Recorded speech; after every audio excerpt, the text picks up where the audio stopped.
Okay, we did supporting of children abused in military families. I'm Haili Estabrook. I'm Colin.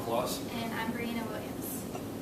Talia's Law is a law that started in 2005. It was created in 2005 that requires the military to report any abuse to civilian authorities. It was created after Talia Williams, a 5-year-old, was abused by her father who was in the military and his wife, her stepmother. She would be taped to a bedpost and have her eyes covered so she couldn't see the hits coming, and have her mouth covered so she wouldn't be able to scream, like her scream would be muffled. She eventually died, and she didn't have any support, so if she would have had support to somebody to talk to or anybody that could have helped her a little bit. She was taken out of school because her parents abused her so much that people were starting to notice. So she was taken out of school and there was no opportunity for her to talk to anybody. So some background on child abuse, kind of in general, is it's a hidden epidemic, and it's also very uncomfortable for a lot of people to talk about, think about. So that's maybe why it's not talked about. There's 3 million reports per year of child abuse. The children in the military families have a hard time getting attached because of their constant moving around. They're at risk for child abuse and neglect because of multiple deployments, stressful relocations, financial difficulties, separations, and divorce.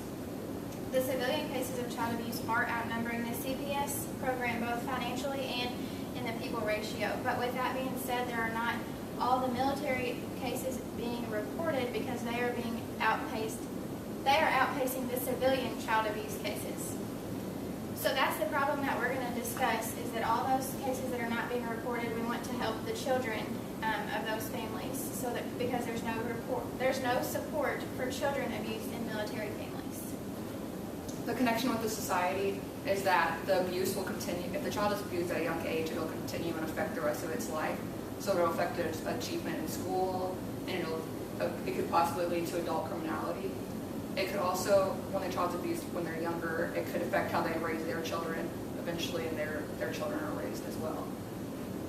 Also, it takes about $300,000 of our money that we put into that to raise a child throughout its whole life in foster care. So if we put a child in foster care that's abused in a military family, that's a lot of money as well that we're spending on them.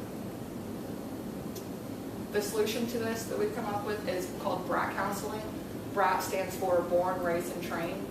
We've come up with this because a military brat is a child that's raised in the military that has a military family or military parents. This BRAT counseling will offer counseling to all children in the military families. It'll be a counselor that is safe and trusted for the children to talk to, and it's mandatory for all families to have the children talk to somebody that they can rely on. The opportunity size or scalability, our primary target market customer would be the military, of course, and we would like to have the military fund it and have it facilitated on military bases where most families are located at. And then our customer would be, the end user would be the children, of course, helping the children at the end. So then current approaches that are being taken are in 15 out of the 50 states, Indiana is included in this. They have an existing law that requires services to report child abuse cases to the military. And then the other 35 states either have no law or the bill is pending.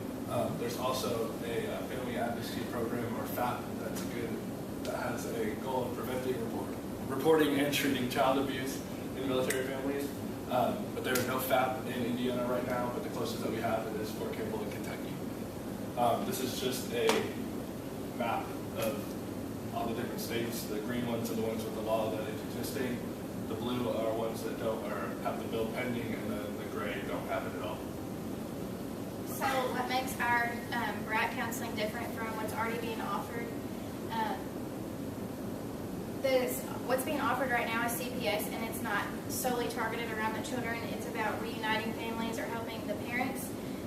But who's helping the kids emotionally and physically in those situations? So that's what our BRAT counseling is targeted, to help the physically and emotionally challenged kids that are going through these rough times, where CPS kind of just dusts them under the rug and just tries to make what's best, which isn't always what's best for the kid. Our value proposition formula statement is: for children who are abused in military families, RAD counseling will offer services targeted specifically for military children, giving them an option to talk about and seek help. Unlike CPS, RAD counseling will be directly aimed to support the children specifically.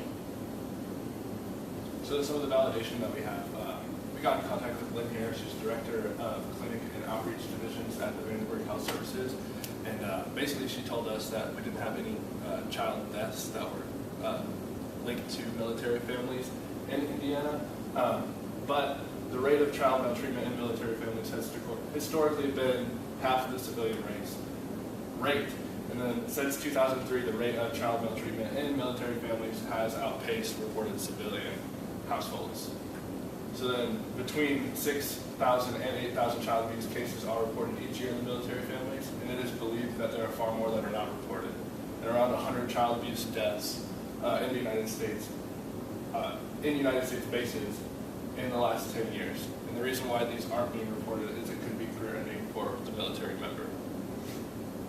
And then in closing, we hope that our solution will be able to prevent what happened to Talia and what her parents did to her towards future children of military families. All right. Thank you. So was